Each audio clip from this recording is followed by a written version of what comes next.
So I was watching Ben Shapiro, and he starts talking about this guy he calls the woke pastor. So I look into this guy, the woke pastor, and he's actually really interesting. I want to listen to what he has to say. Media has dubbed me woke pastor. They mean it as an insult to make fun of me, and they often use this descriptor whenever they're trying to discredit people who are pointing out systems of injustice. But here's the thing.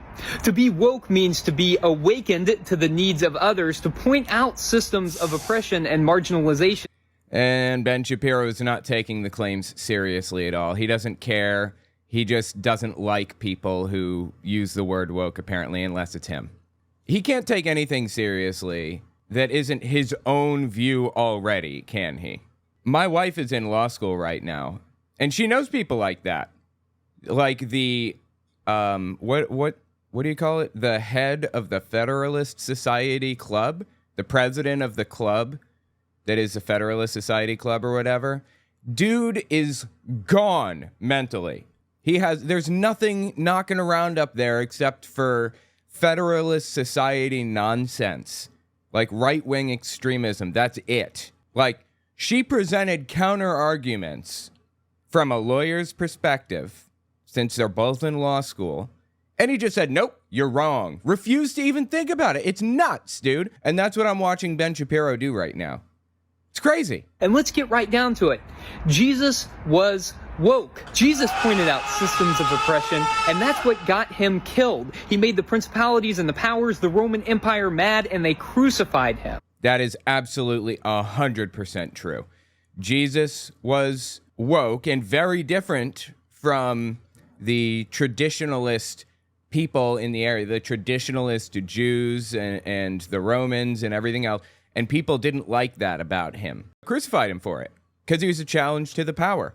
Absolutely, of course. So if being the woke pastor means that I'm following in the footsteps of Jesus, I'm okay with that. That's not what being the woke pastor means. And now he just moves on to something completely different. What does being the woke pastor mean in his mind? It means making fun of this dude. That's it. He's just doing it to make fun of him, if you remember. He said that at the very beginning. They mean it as an insult to make fun of me, and they often use it. See, that's not what the woke pastor means. It means to make fun of you. Anyway, I want to listen to some of what the woke pastor had to say, because I looked up some of his videos, and they are fascinating. The woke pastor, as you can see, he's wearing a rainbow, what's this thing called? Sash? Something? Rainbow sash? Anyway, he's wearing one. And Ben Shapiro is miffed, okay? Miffed. I just want to listen to like a little bit of what the guy had to say. It's actually really fascinating, like some of the theological points that he lays down and everything. So check this clip out. This one is Jesus affirmed the LGBT community. Okay, now there are 6 verses in the Bible total that talk about the LGBT community at all, and none of them are talking about long-term gay marriages. So let's see what he has to say about this. Jesus said, you love, period. Jesus said, you welcome people, period. Jesus said, you extend radical hospitality, period. Jesus did not say one single word of condemnation about anyone based on sexual orientation or gender identity. Absolutely correct. Love everything about it. In fact, the only mention Jesus really makes of it is this passage in Matthew. Maybe you're familiar with it. It's actually an affirmation. It's buried in ancient language, and it's surrounded by this weird teaching about divorce. But I had never heard this before. This kind of perspective on it, or whatever. This is like brand new to me, and it's actually really fascinating.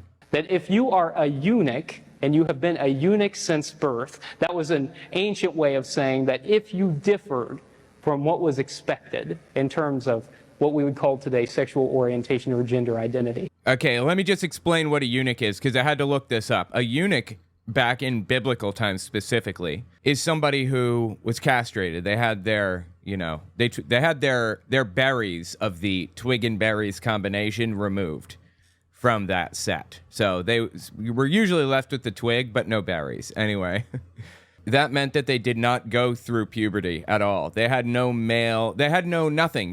They were completely androgynous, effectively.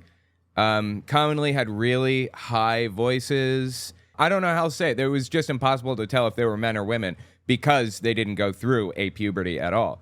And Jesus mentions eunuchs, apparently. I didn't even connect the dots on this. Since birth, that was an ancient way of saying that if you differed from what was expected in terms of what we would call today sexual orientation or gender identity, that if you were a eunuch and you had been a eunuch from birth, that you were... Which means, specifically, had been a eunuch from birth, which means you didn't go through a puberty. That you were loved by God.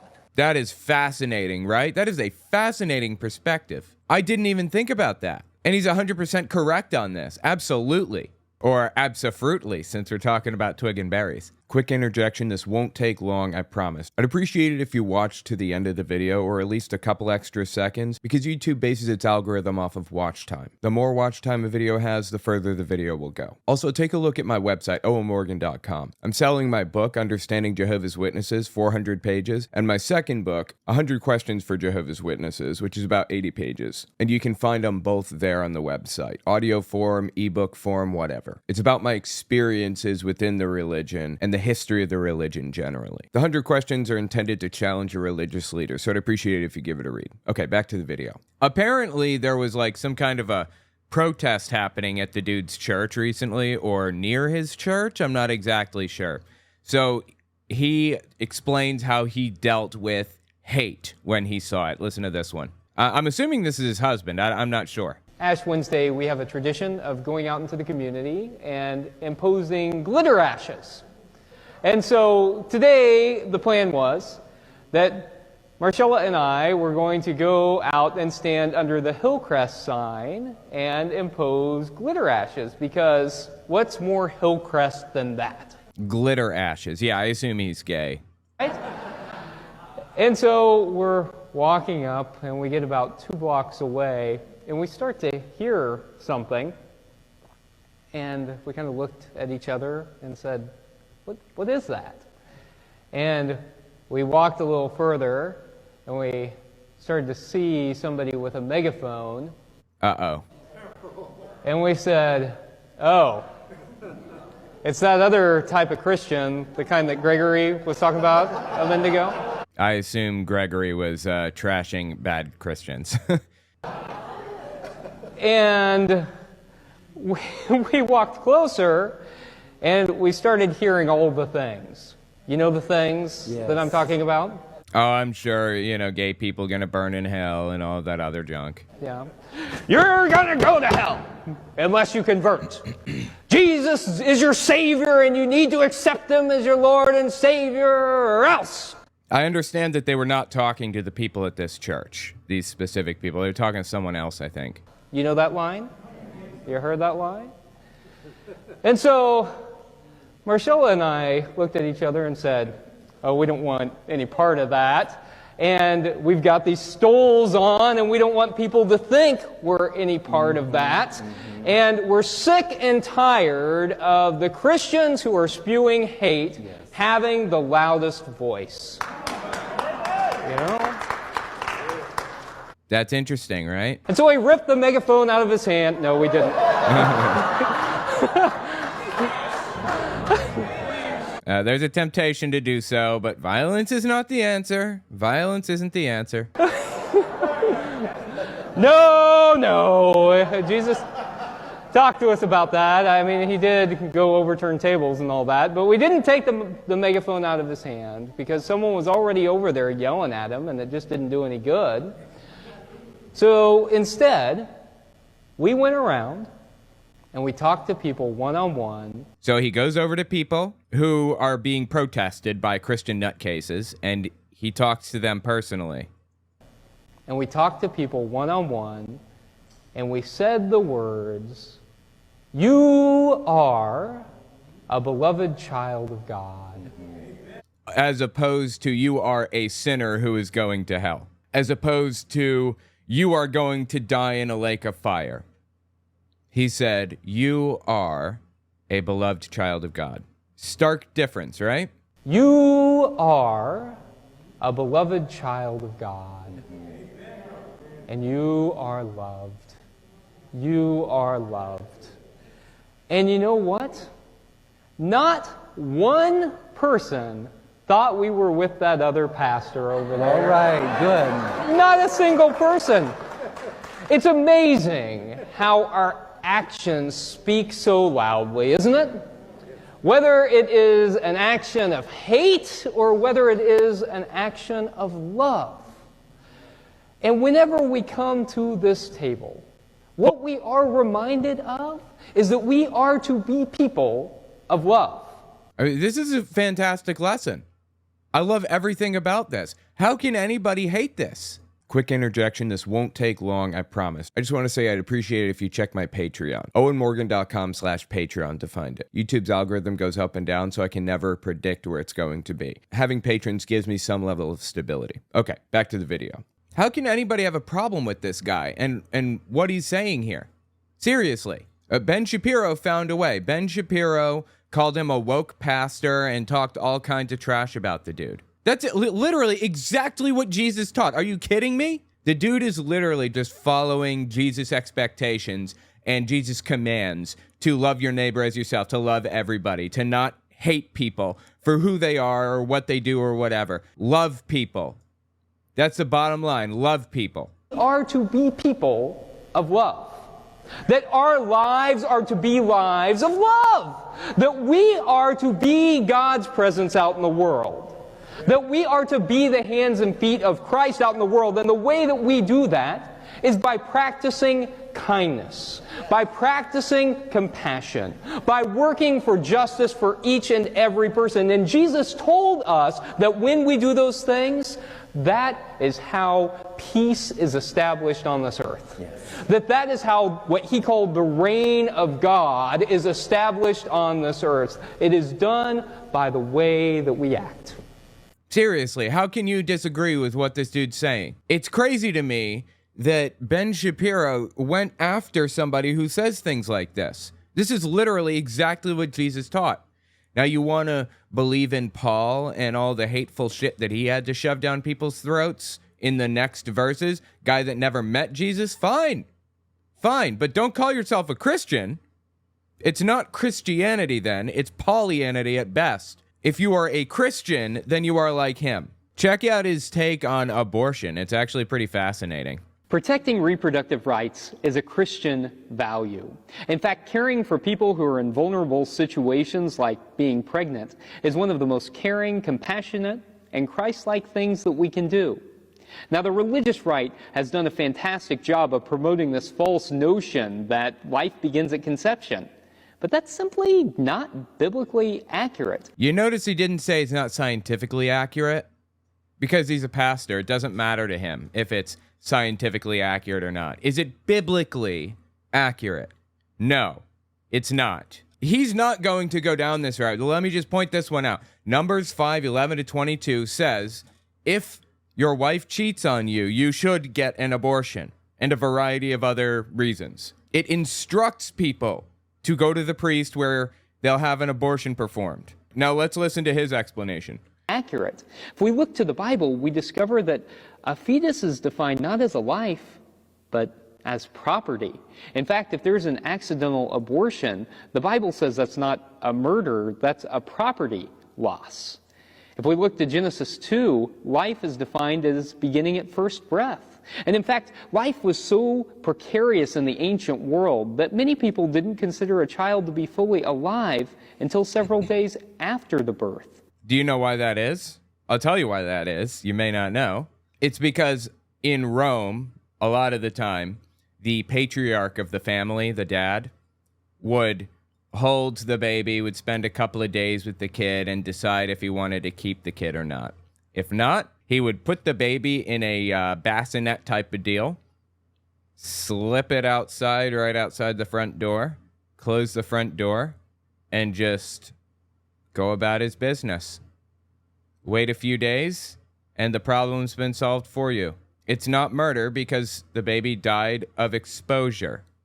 It wasn't you that killed the baby. It just couldn't survive on its own. That's the way it was framed. Seriously, it's insane. But anyway, that's why he's saying that. That's 100% accurate.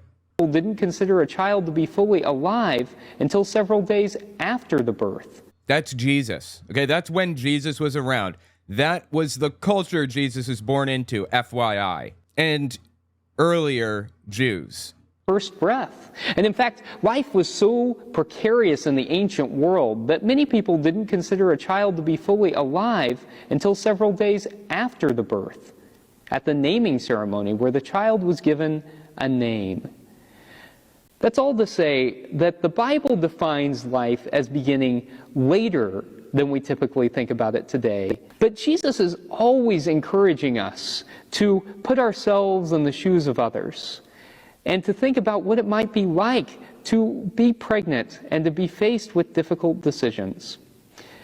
The most caring, compassionate, and loving thing that we can do is not to try and make decisions for other people, but to recognize that they are best equipped to make decisions about their own bodies. Yeah, 100%. And that is a Christian thing to do. So actually, the Christian thing to do is to get rid of the baby if you don't like it. Post-birth abortion, it's fake. It's not real. Nobody does post-birth abortion. That term is made up.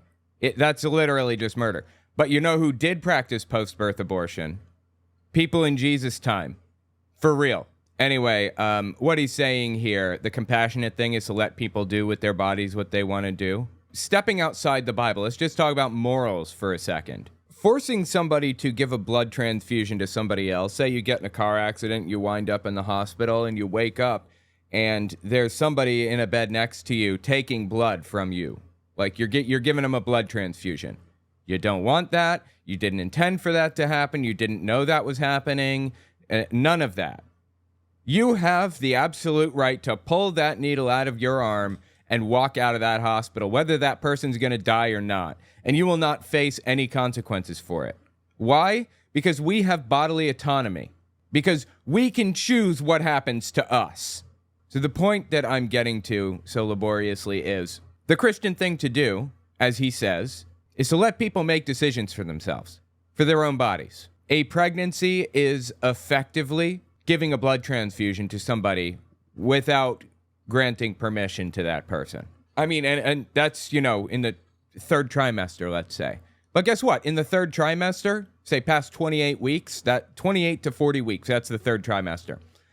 It can survive on its own without a blood transfusion or without anything.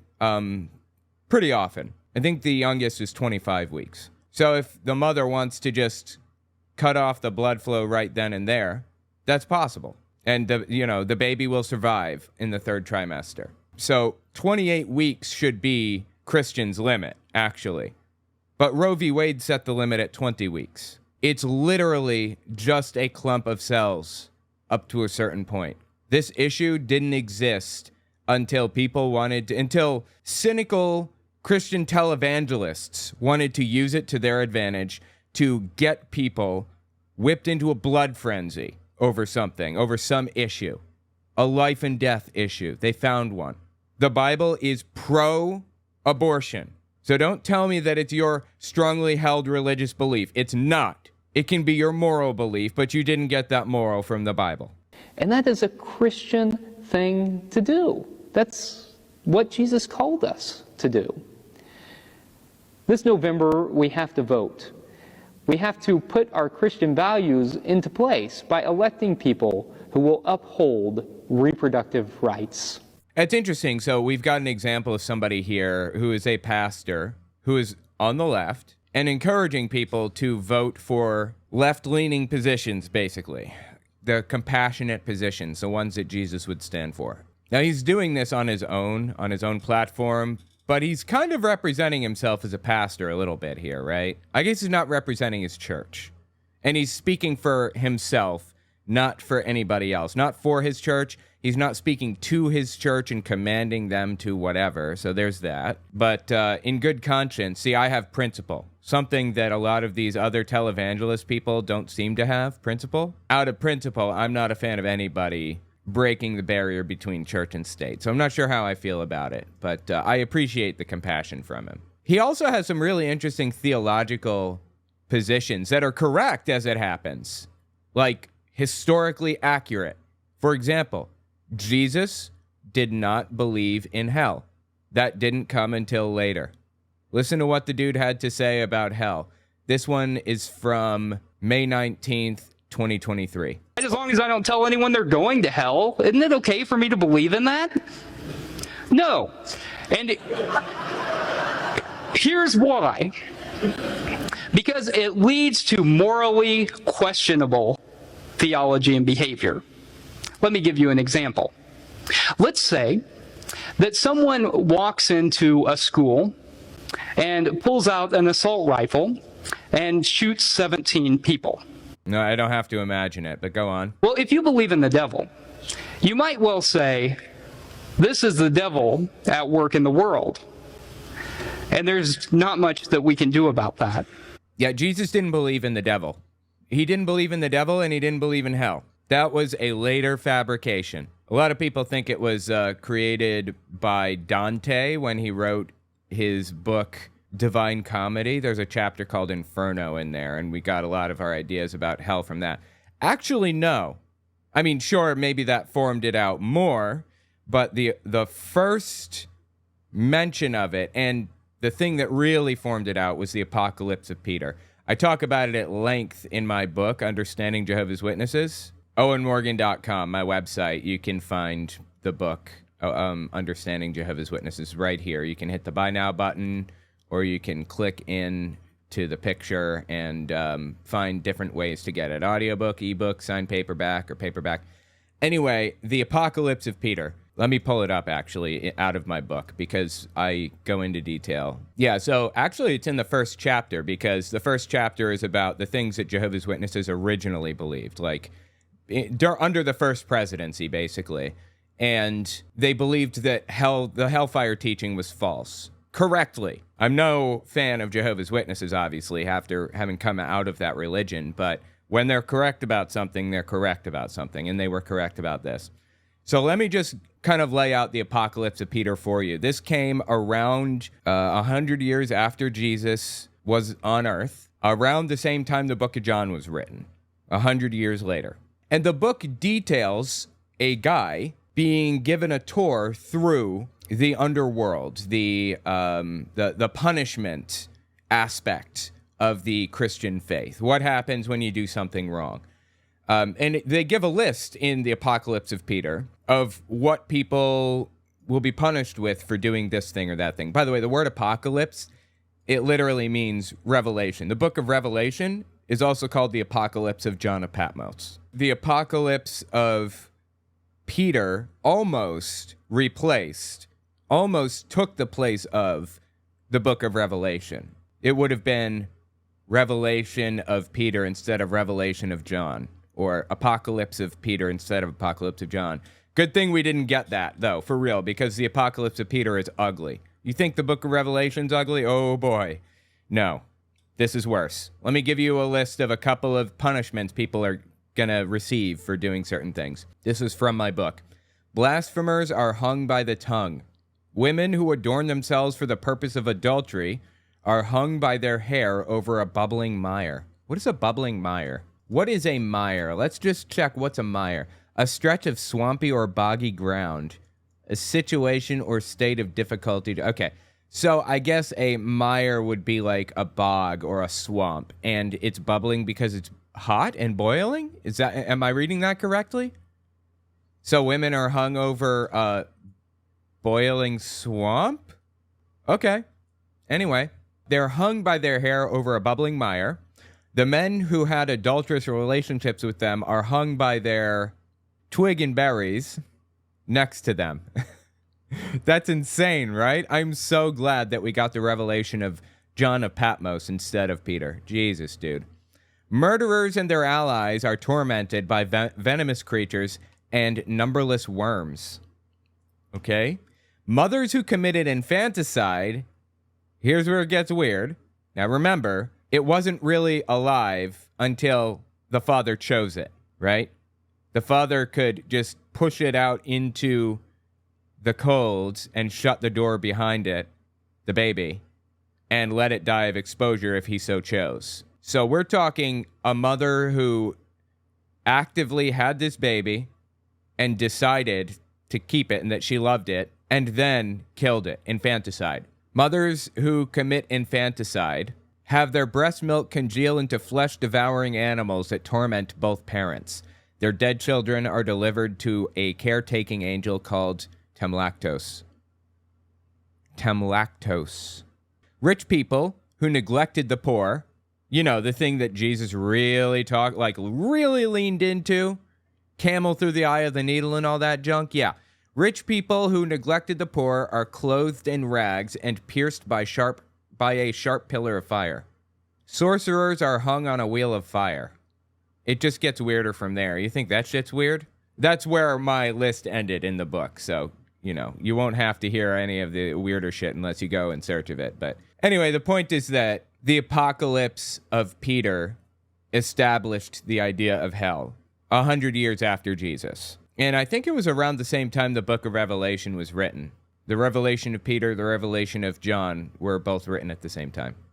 And the book of John, like the Gospel of John, was also written around the same time as the Apocalypse of Peter. Yeah, the book of Revelation, the book of John, the Gospel of John, and the Apocalypse of Peter, all within the same 10 to 20 year time span, between 95 CE and 110 CE, give or take. So Revelation was written 96 CE, Book of John was between 90 and 110, not 100% sure.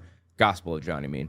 And the Apocalypse of Peter was written between 100 and 150 CE. So, give you an idea. Jesus did not believe in hell, is the point. As this pastor, this woke pastor, quote unquote, is accurately pointing out. So anyway, let's listen to him explain why we shouldn't believe in the doctrine of hellfire, even if it doesn't hurt anybody in our minds. Let's say that someone walks into a school and pulls out an assault rifle and shoots 17 people. Well, if you believe in the devil, you might well say, this is the devil at work in the world. And there's not much that we can do about that. God is going to take care of this someday. We don't have to worry about it. You see, it shifts the responsibility from us to God. And then, all of a sudden, sending out thoughts and prayers is a perfectly valid response. That's all we need to do, is send out our thoughts and prayers. It doesn't make us ask the really hard questions like, why is it almost exclusively white men committing these mass shootings? I can appreciate the hell out of this guy, for real. No pun intended. I love this. Dude is absolutely on point. I don't think that belief in hellfire necessarily means that you're going to, believe in that. But he's right in the sense that what you believe leads to conclusions. And in some cases, the incorrect belief in hellfire, the hellfire doctrine, leads to bad theology, leads to bad thought processes. So again, I appreciate what he's saying here. I think he's absolutely on point. I love it. I love everything about it. Or, do average citizens really need to own assault rifles? The answer to that is no. We're not asking those questions because God will take care of it one day. We don't have to worry about it, right? Or, why do we allow legislators to remain in office who openly worship their true God, the NRA? Again, he's getting political here, and I know televangelists don't have principle. I know that they have an ends justify the means mentality. They're willing to do whatever it takes to accomplish their goals, up to and including just abandoning every principle that they pretend to have. But I do have principle, and I will stand behind it. So I'm not a fan of mixing church and state. I'm not a fan of pastors talking about this stuff from the pulpit, specifically talking about politics from the pulpit or calling out certain groups or whatever. I'm not a fan of that, really. But I appreciate what he's saying anyway. He's absolutely correct about that. You know what else he's correct about? He's correct about his position on the rapture. Okay, Jehovah's Witnesses are right about some things, and he's right about everything that I've seen so far. Jehovah's Witnesses are right that there is no rapture. that there is no doctrine of hellfire, and that there is no Trinity. Jehovah's Witnesses are right about those three things. They are wrong about the claim that Jesus died on a stake. It was a cross. A cross was the common form of execution when Jesus was around in the Roman Empire. People didn't die on stakes, and we know that through a variety of methods, but I don't need to get into that right now. The point is that this dude's been correct about everything so far, and yet one more thing he's about to be correct about: the rapture. Listen to this. The rapture is horrible, awful, terrible, unbiblical theology. It was more or less created by this guy named John Nelson Darby in the 19th century, and it was popularized in the United States by the Scofield Reference Bible. Yeah, Scofield Reference Bible's terrible. If you haven't heard of it, it's extremely popular. It was for a long, long time. I don't think it is anymore. Anyway, I guess it kind of depends on what interpretation you have of the rapture. Let me tell you the Bible's actual position on the rapture, what the Bible meant when it talked about any kind of rapture or whatever. There's a verse in the book of, I think, maybe 1 Thessalonians or 2 Thessalonians, I don't remember which. The congregation of Thessalonica was getting a little antsy about the fact that Jesus had not come back to fulfill his role as the Son of Man yet, and people were dying off. They thought that they were going to witness Jesus' arrival, and that they were going to see him become the king of the kingdom of God and, all that other junk. So Paul, writing to that congregation, says, those who have died will come up out of their graves and meet Jesus halfway from heaven and escort him back down to the ground. They'll have a special role of escorting Jesus back to earth because they died first. That's what that verse is saying. And it's been bastardized into this absolutely absurd, twisted doctrine where people are going to be like raptured instantly and their clothes are going to be left on the ground and they're all going to be in heaven and they're going to watch as a 7-year war. Blah, blah, blah, blah, blah. That's not what the Bible said at all. It's just a complete fabrication. Anyway, listen what this pastor says about it. And it was popularized in the United States by the Scofield Reference Bible. So if you have one of those, you can go ahead and toss that right on out. Yeah, it's garbage. Seriously. Scofield Reference Bible, it's awful. For most of Christian history, no one had even heard of the rapture because the idea hadn't been invented yet. So many Christians misunderstand the book of Revelation. It's not about predicting some future apocalypse. That's why no one's been able to accurately do that. That's correct. It was written by this guy named John, who was John of Patmos, exiled on the island of Patmos, and he looked around and he felt like the world was literally falling apart in front of him. The Romans were persecuting fellow Jesus followers, and that's what he was writing about. Now, he couldn't outright name Rome because Rome didn't really like stuff like that.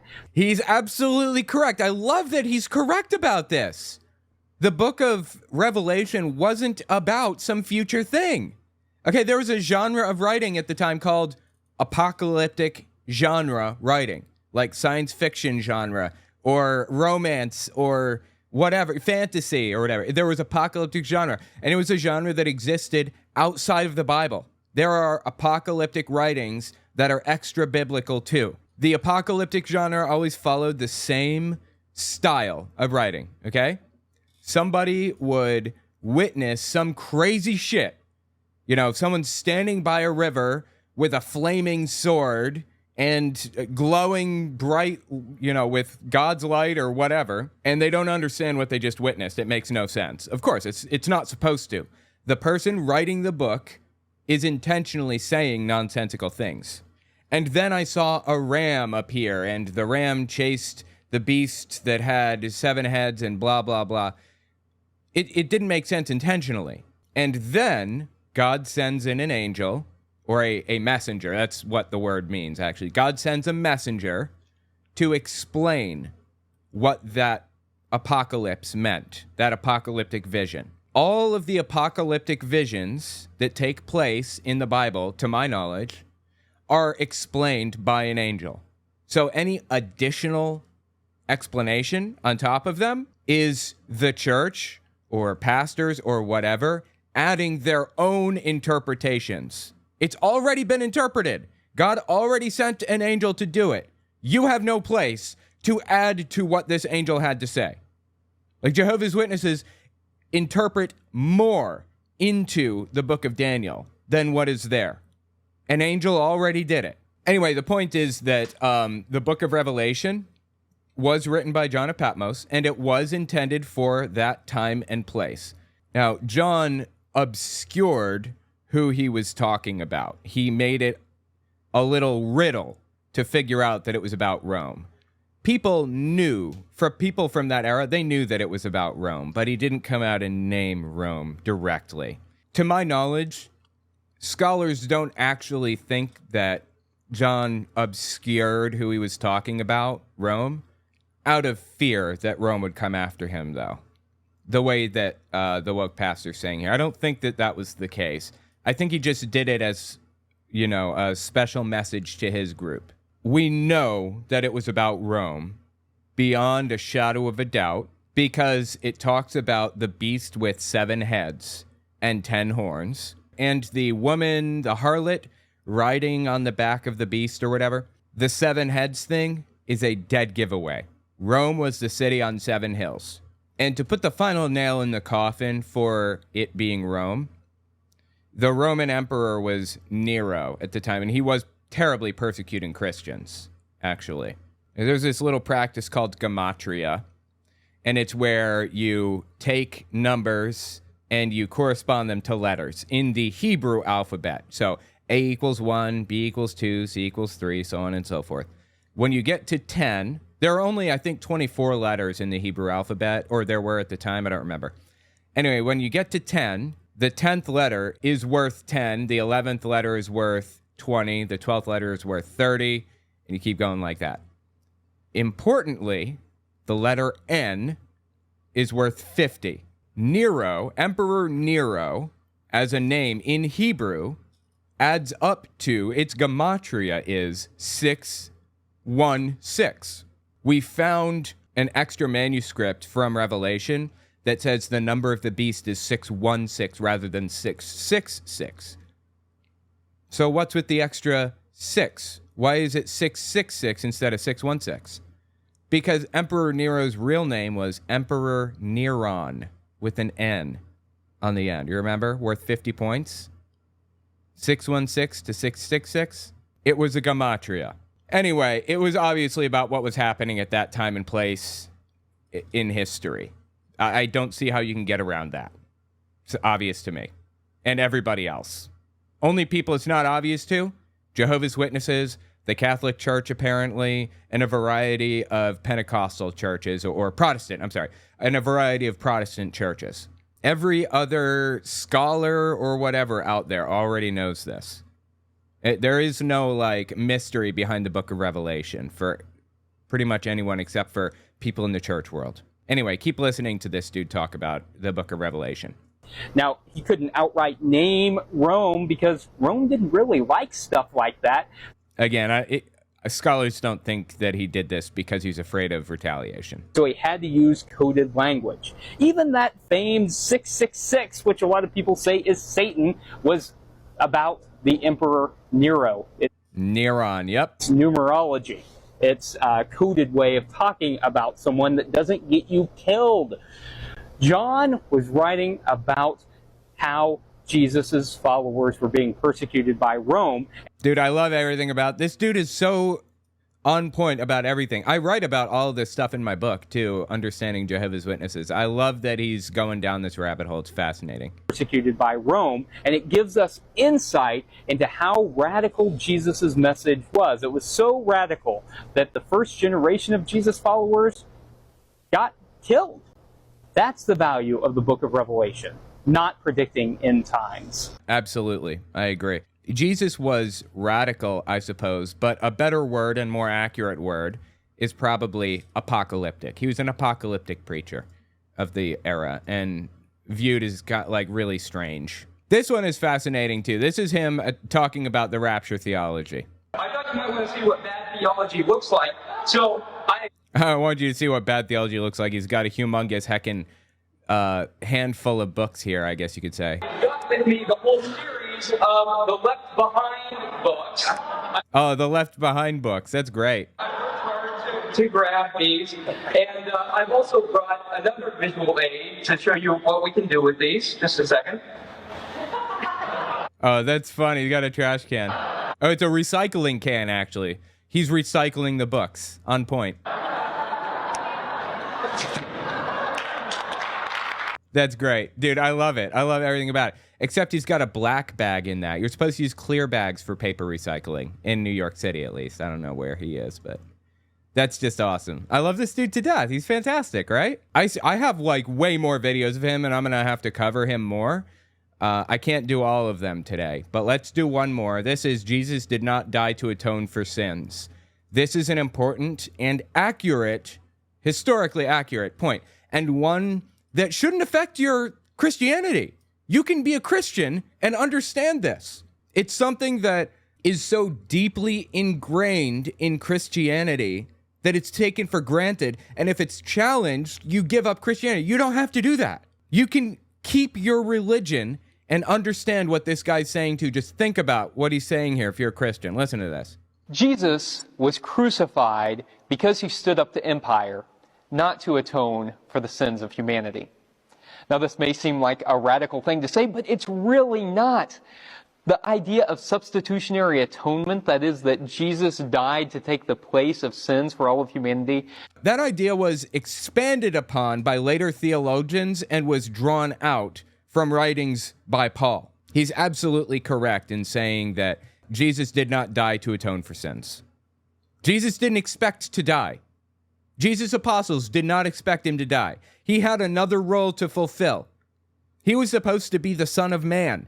An ancient role written about in the Old Testament. The Son of Man was supposed to be the political leader, a king that would take over as king of Israel and restore Israel to its former glory that it was under King David, where they controlled the entire Levant area, that strip between Africa and Asia, and they got a cut of all trade that came in and out of those two places. And then he was going to, as the Son of Man, expand the kingdom out to cover like Africa and Asia and Europe and all of it, till it covered the whole world. The kingdom of God is what it was going to be called. A real, literal, physical kingdom is what it was supposed to be.